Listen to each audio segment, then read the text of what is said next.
नमस्कार, कल का बाजार में आपका स्वागत है। आपके साथ मैं हूं विपिन भट्ट। हम लेकर हाजिर है आपका मनपसंद शो, जहां पर हम करवाते हैं आपके लिए कल की तैयारी, यानी कल के बाजार में आप किस तरीके से एक सुरक्षित और फायदे वाला ट्रेड करेंगे।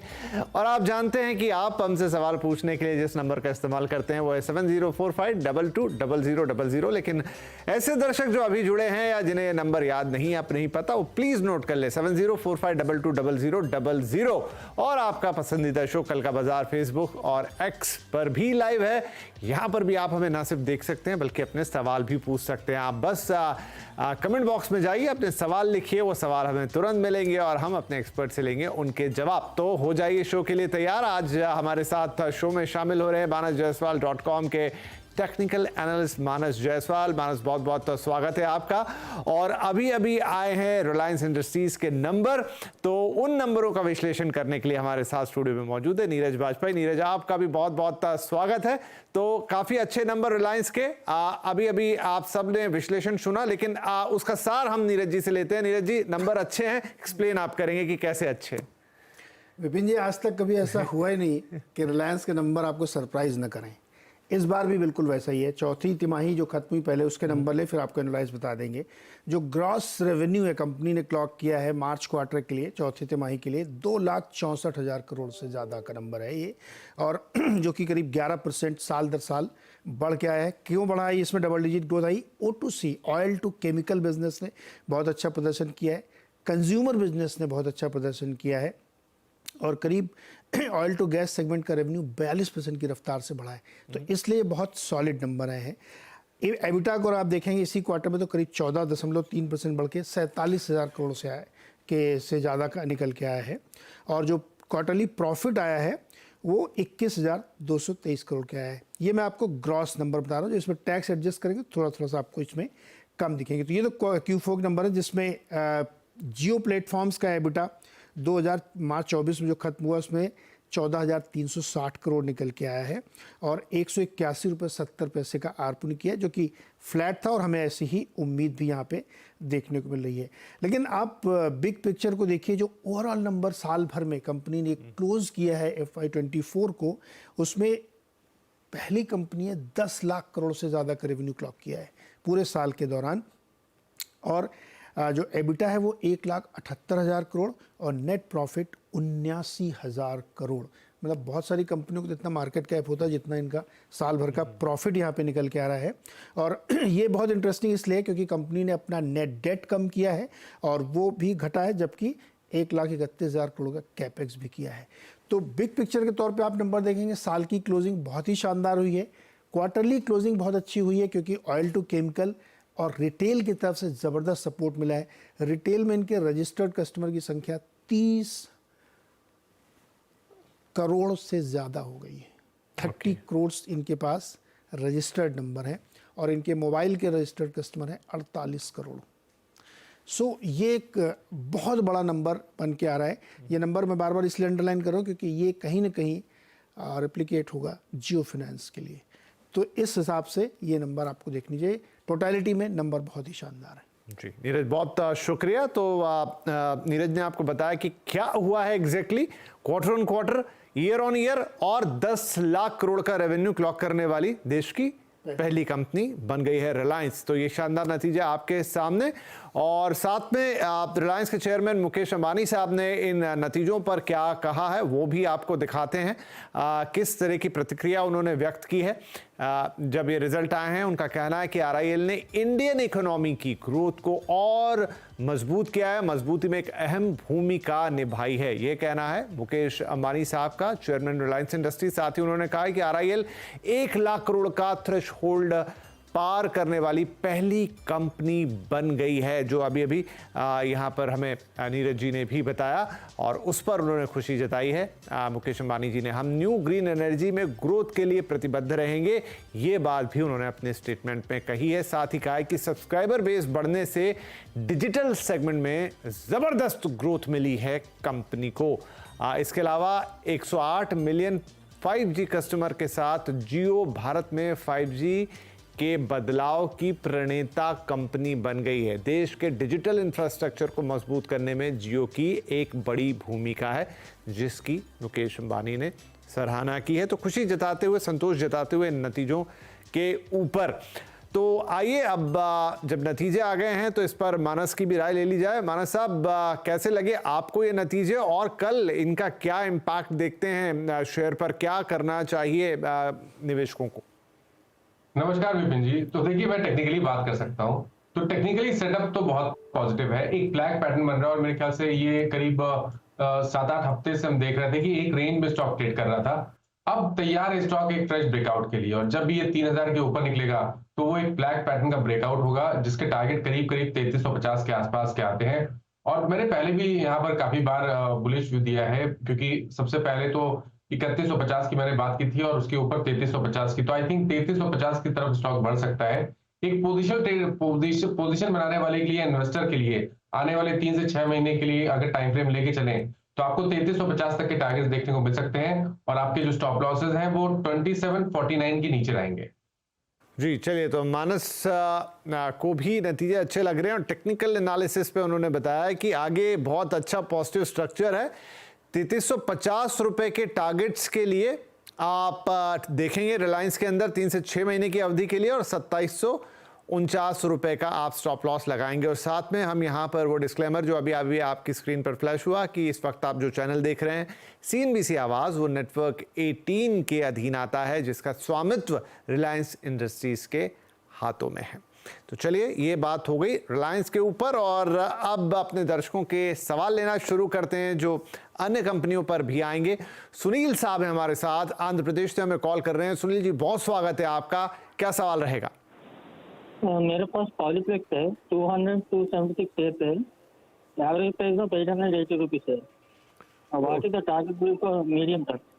मीडियम टर्म के टारगेट के लिए देख रहे हैं पॉलीप्लेक्स हैं, इनके पास 2276 शेयर 880 के भाव पर। थोड़ा लॉस है यहाँ पे सुनील जी, 5 रुपये 50 पैसे का, पर कोई बात नहीं। मानस जी से पूछते हैं कि कब ये लॉस भरपाई होगी, हरा निशान दिखेगा। मानस साहब, कुछ उम्मीद कर सकते हैं पॉलीप्लेक्स में मीडियम टर्म तक? तो देखिए, एक बाउंस बैक की आप उम्मीद बिल्कुल कर सकते हैं, क्योंकि बड़ी गिरावट थी। 2800 रुपए से स्टॉक गिरना शुरू हुआ था। बीच में भी हमने देखा कि स्टॉक ने 1200 के आसपास सपोर्ट लिया था, रिकवरी 1600 तक देखने को मिली। उसके बाद फिर वन साइड हमने क्रैक देखा, लेकिन अब कहीं ना कहीं ऐसा लगने लगा है पिछले 3-4 हफ्तों की एक्टिविटी को देख के कि एक बाउंस बैक के लिए स्टॉक तैयार है। उस बाउंस बैक में शायद आपको 1000 रुपए तक के भाव देखने को मिल सकते हैं। तो आपको स्टॉप लॉस के साथ अपनी पोजीशन में बने रहना है। स्टॉप लॉस आपके 834 के रहेंगे। 834 के स्टॉप लॉस से आप पोजीशन को होल्ड करिए। सबसे पहले 950 और उसके ऊपर निकला तो करीब करीब 1000 रुपए तक के भाव आपको स्टॉक में देखने को मिल सकता है। चलिए जी, पॉलीप्लेक्स में 950 के लेवल होंगे जो इंपॉर्टेंट होंगे, वो टूटे या वो क्रॉस हुए, माफ कीजिए, तो 1000 रुपए तक ये दिखा सकता है। हालांकि काफी ऊंचाई से नीचे आया, लेकिन फिर एक बाउंस बैक दिख रहा है। 834 ये स्टॉप लॉस आप जरूर लगा ले इसके अंदर। आगे बढ़ते हैं, एस रॉय बेंगलुरु से कॉल कर रहे हैं। रॉय साहब, बहुत स्वागत है आपका, सवाल बताएं प्लीज। हाँ जी, मेरे पास 2000 जियो फाइनेंशियल सर्विसेज है 228 रुपया में।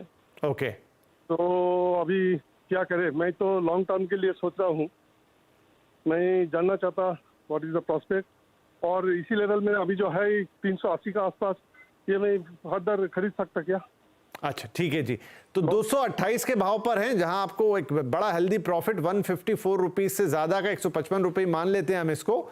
2000 शेयर्स हैं रॉय साहब के पास, इन्हें हेल्दी क्वांटिटी है। दो चीजें यहाँ पर मानस एक तो पूछ रहे हैं कि लंबी अवधि के लिए लिए इन्होंने, ये बहुत क्लियर है इस मामले में, कह रहे हैं और एक्यूमुलेट कर सकते हैं क्या मौजूदा भाव पर? देखिए, टेक्निकल बेसिस पे लॉन्ग टर्म का व्यू देना स्टॉक में थोड़ा सा डिफिकल्ट है, क्योंकि हिस्ट्री बहुत ज्यादा नहीं है। लेकिन अगर हम ट्रेंड की बात करें, मीडियम टर्म आउटलुक की बात करें, तो वो बिल्कुल पॉजिटिव बना हुआ है।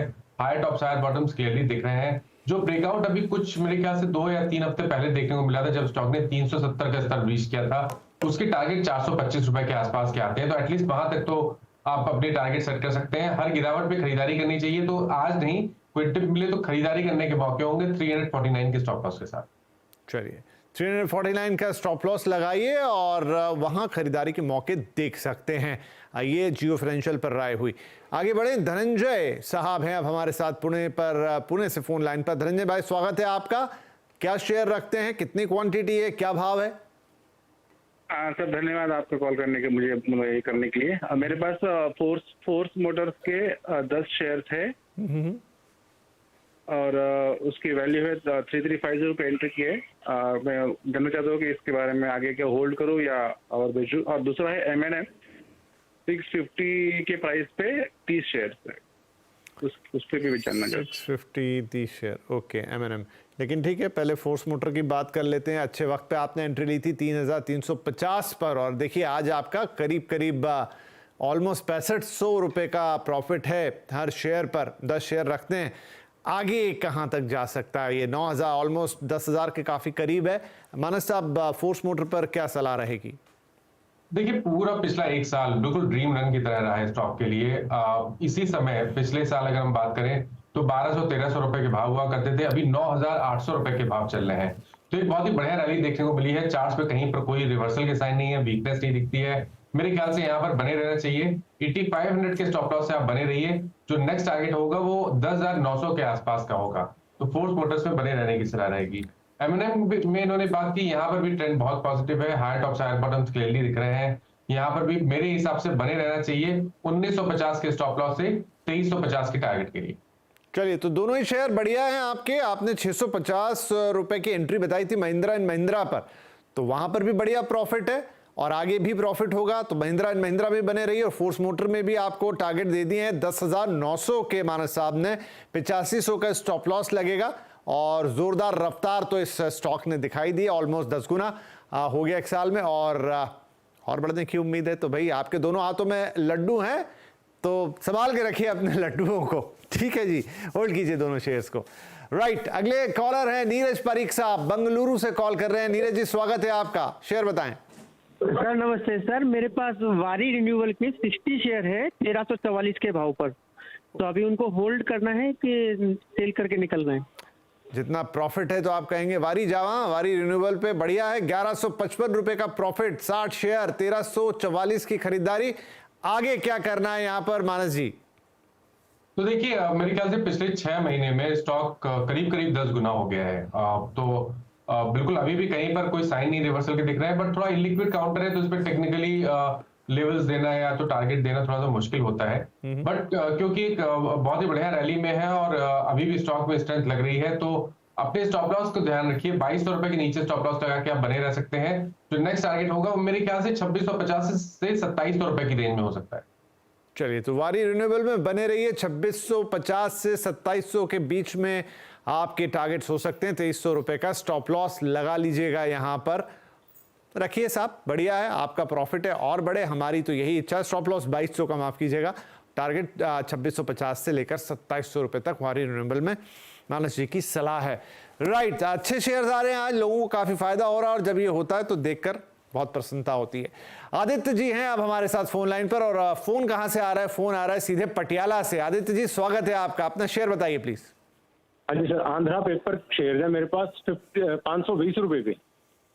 ओके जी, आंध्रा पेपर्स, यहाँ तारीफ कर दी, मेरा ही कर्ज लग गया यहाँ पर। चलिए, एक लॉस वाला शेयर भी आ गया, कोई बात नहीं, लॉस कैसे कवर होगा वो देखेंगे। आंध्रा पेपर्स में आदित्य जी के पास 50 शेयर, 520 रुपए का भाव, 25 रुपए, ऑलमोस्ट 26 रुपए का लॉस पर शेयर। तो मानस साहब, कुछ बात बनेगी क्या आगे चलते हुए आंध्रा पेपर्स में?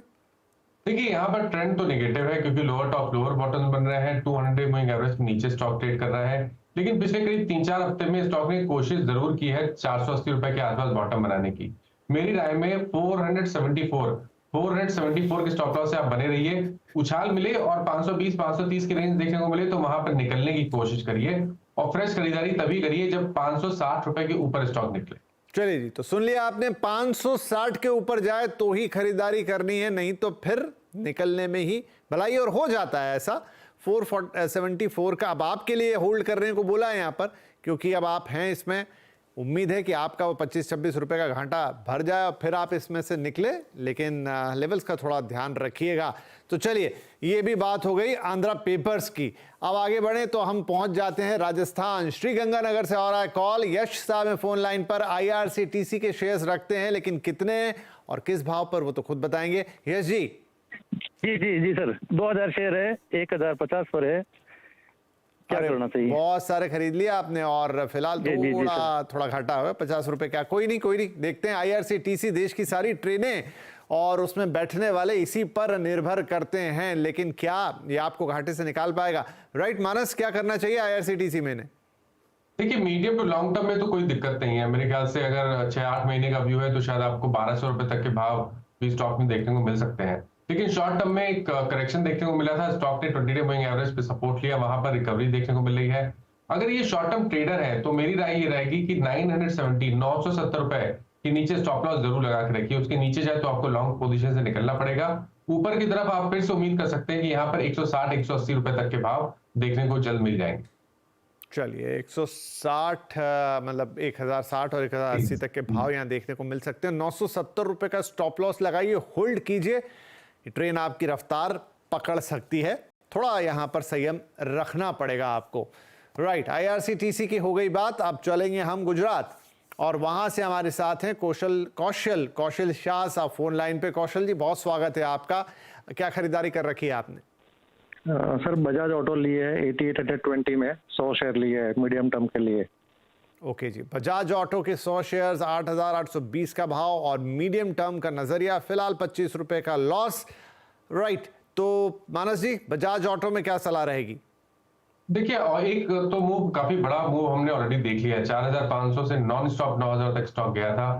अब कहीं ना कहीं थोड़े प्रॉफिट बुकिंग के निशान साइन देखने को मिल रहे हैं, क्योंकि 20 डे मूविंग एवरेज के नीचे स्टॉक फिसला है। तो आई थिंक यहाँ पर थोड़ा कॉशियस रहिए तो बेहतर रहेगा। मैं यही राय दूंगा कि 8650 का स्टॉप लॉस स्टॉक में जरूर लगा के रखिए। अगर उसके नीचे जाए, 8650 के नीचे जाए, तो अपनी लॉन्ग पोजीशन से निकल जाइए। लेकिन अगर वैसा नहीं हो और 9000 के ऊपर वापस स्टॉक ट्रेड करने लगे, तो फिर आप उम्मीद कर सकते हैं कि आपको 9250 और उसके ऊपर शायद 9750 तक के स्तर बजाज ऑटो में देखने को मिल सकते हैं। चलिए, तो थोड़ा ट्रिकी है यहाँ पर। अगर 8650 के नीचे जाता है तो फिर लॉन्ग पोजीशन से निकल जाना है, बेच देना है। और अगर ये माफ कीजिए 8650 से नीचे जाता है तो आपको बेच देना है। स्टॉप लॉस वही दिया मानस साहब ने। और अगर 9000 के ऊपर निकल गया तो फिर इसमें आगे और तेजी देखने को मिल सकती है। ऐसे में आपको वहां पर फायदा होगा। लेकिन ये दोनों लेवल, 9000 का लेवल और 8650 का लेवल, ये लेवल आपको ध्यान में रखने हैं बजाज ऑटो के लिए, तभी आपका बजाज ऑटो जो सही गियर में चलेगा। राइट, अब हमारे साथ जयंत साहब है और हम पहुंच गए हैं पश्चिम बंगाल। जयंता जी, बहुत स्वागत है आपका कैमेरा शो। और कौन सा शेयर है? मेरे पास सेल का 700 शेयर है 112 रुपीज में। तो मैं मानस जी से जानना चाहता हूँ क्या उसको होल्ड करूँ लॉन्ग टर्म या इसका टारगेट क्या है? ओके जी, 36 रुपए 30 पैसे का प्रॉफिट लेके बैठे हैं। 700 शेयर 112 के भाव पर लॉन्ग टर्म रखना चाहते हैं, टारगेट मांग रहे मानस जी। तो देखिए, लॉन्ग टर्म के लिए बने रहिए, क्योंकि स्टॉक का जो स्ट्रक्चर है वो काफी पॉजिटिव लग रहा है। ब्रेकआउट ऑलरेडी देखने को मिल गया है। उस ब्रेकआउट के टारगेट 185 के आसपास के आते हैं, तो बने रहिए। स्टॉप लॉस आपको 130 रुपए के नीचे लगाना है। चलिए, बने रहिए और 130 रुपए के नीचे का स्टॉप लॉस लगा लीजिए और बने रहने की सलाह है यहाँ पर आपको। राइट, अब मध्य प्रदेश चलते हैं। मध्य भाग में इंदौर से कॉल आ रहा है। अरुण साहब है फोन लाइन पर। अरुण जी, बहुत स्वागत है आपका। शेयर्स बताएं, दाम बताएं, क्वांटिटी बताएं। नमस्ते सर। नमस्ते जी। सर मेरे पास HDFC के 105 शेयर है 1445 के भाव पे, और दूसरा विप्रो है मेरे पास 491 पे 100 शेयर। ठीक, तो सर क्या करना चाहिए? अभी होल्ड करना चाहिए HDFC और दोनों को, क्योंकि क्या इसमें तो लॉस हो रहा है विप्रो में तो। अच्छा, कोई ना जी। हाँ जी बोलिए। और HDFC में सर क्या करना चाहिए? कंसोलिडेटेड ये हो रहा है ना, ये 1520 1530 उससे आप आगे जा ही नहीं रहा, तो क्या करना चाहिए सर इसमें? चलिए, दोनों सवाल आपके अच्छे। विप्रो में क्या करें, एक बड़ी शानदार बेहतरीन कंपनी, लेकिन फिलहाल आपके भाव पे तो आपको करीब 29 रुपए का लॉस। HDFC में आपको फायदा है, लेकिन आप संतुष्ट नहीं, आपको लग रहा है कंसोलिडेशन यहां पर आ रहा है। 67 रुपए का है ये इस वक्त आपका प्रॉफिट, लेकिन संतुष्टि नहीं दे रहा है। दोनों शेयरों में बात करते हैं। पहले HDFC ले लेते हैं। काफी लोगों के पास इस पर सवाल होता है, तो कई लोग इसे सुनेंगे और यहां से सलाह लेंगे। मानस साहब, HDFC में क्या करना चाहिए? तो देखिए, HDFC बैंक ने मीडियम टर्म चार्ट पे एक बॉटम बनाया है, और वो बॉटम 200 वीक मूविंग एवरेज के आसपास बना था। फिर हमने मूव देखा, बड़ा मूव देखा, उसके बाद स्टॉक ने 200 मूविंग एवरेज पे रेजिस्टेंस फेस किया। स्ट्रक्चर पॉजिटिव लग रहा है मेरे ख्याल से। यहां से भी रैली अगर देखने को मिलेगी तो शायद 1650 या 1670 तक के स्तर देखने को मिल सकते हैं। आई थिंक यहाँ पर बने रहना चाहिए, चांस लेना चाहिए, क्योंकि कहीं ना कहीं बॉटम तो बना है और हायर टॉप्स हायर बॉटम्स का कंफर्मेशन मिला है। तो यहाँ पर बने रहिए। 1460 का आपको पोजिशनल बेसिस पे स्टॉप लॉस लगाना है और 1670 तक के टारगेट सेट करके चलने हैं एचडीएफसी बैंक में। विप्रो में भी मेरे हिसाब से बने रहना है। ऑलरेडी हमने करेक्शन देख लिया है, बड़ा करेक्शन था। स्टॉक ने 200 मूविंग एवरेज के आसपास सपोर्ट लिया है। अब सबसे पहले तो आपको 480 रुपए के टारगेट सेट करने हैं। अगर 480 रुपए के ऊपर निकला तो 510 तक के सर देखने को मिलेंगे, बट अभी के लिए बने रहिए। 440 के नीचे आपको स्टॉप लॉस लगाना है। चलिए जी, तो विप्रो में 440 पर स्टॉप लॉस है और 480 का लेवल होगा जहां नजर रखेंगे, क्योंकि वहां गया तो फिर 510 पर भी जाएगा। तो ये तो आपके विप्रो की बात हो गई। और दूसरा, जहां आप ऑलरेडी फायदे में हैं 440 के टारगेट, और ये दूसरा एचडीएफसी बैंक जहां आप ऑलरेडी फायदे में, जैसा मैंने कहा, तो 1460 का स्टॉप लॉस लगाइए और 1670 के लिए इंतजार कीजिए, आपका प्रॉफिट और बढ़ेगा। तो चलिए, इस प्रॉफिट और लॉस की कश्मकश के बीच एक छोटा सा ब्रेक लेते हैं। ब्रेक के बाद और सवाल होंगे, लेकिन जो लोग सोशल मीडिया पे देख रहे हैं तैयार रहें, अपना सवाल या तो पोस्ट कर दें, और पोस्ट कर दिया है तो नजरें लगा के रखें, क्योंकि आगे सवाल लेंगे सोशल मीडिया से।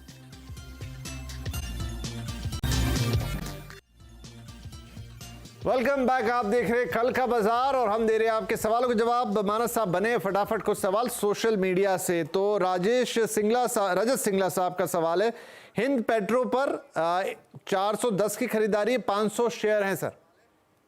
तो देखिए, यहाँ पर लॉन्ग टर्म के हिसाब से 440 के स्टॉप लॉस से आप पोजीशन को होल्ड कर सकते हैं। जो नेक्स्ट टारगेट होगा वो 560 रुपए के आसपास का होगा। ओके, गुलशन नारंग पूछ रहे हैं यस बैंक पर क्या व्यूज हैं। तो यस बैंक में आज स्टॉक ने 100 मूविंग एवरेज पे सपोर्ट लेके वहां पर बाइंग इंटरेस्ट दिखाया है। आई थिंक बने रहिए। 23 रुपए का स्टॉप लॉस लगाइए। 26 रुपए के ऊपर निकलेगा तो 31-32 रुपए तक के भाव आपको देखने को मिल जाएंगे। मंडल साहब कह रहे हैं कि लक्ष्मी ऑर्गेनिक्स हैं 368 शेयर्स और 368 के भाव पर है, 30 शेयर हैं, क्या करना चाहिए। मैं इसके चार्ट्स नहीं देख पा रहा हूं तो इसको क्यों नहीं दे पाऊंगा। चलिए कोई बात नहीं, लेकिन आप इसी के साथ हमारा समय भी समाप्त हो गया है मानस साहब। तो काफी सारे सवालों के जवाब फिर भी हो गए। बहुत शुक्रिया आपके पधारने का। और जाने से पहले कोई डिस्क्लेमर्स। तो जिन स्टॉक्स के बारे में बात हुई विपिन जी, किसी भी स्टॉक में मेरा पर्सनल पोजीशन नहीं है, बट क्लाइंट्स के पास जरूर हो सकती है क्योंकि उनको टाइम ये स्टॉक एडवाइस किए जाते हैं। जी बहुत शुक्रिया सर शो पे आने के लिए, और आप सभी दर्शकों का भी बहुत बहुत शुक्रिया शो में हमारे साथ बने रहने के लिए। उम्मीद करते हैं कि आपके सवालों के जवाब तो मिले ही होंगे, लेकिन कल के लिए आपकी एक अच्छी तैयारी भी हुई होगी, एक अंडरस्टैंडिंग भी हुई होगी। तो कल के बाजार के लिए बहुत सारी शुभकामनाएं, एक मुनाफे वाला और फायदे का और सुरक्षित भी ट्रेड कीजिएगा। नमस्कार।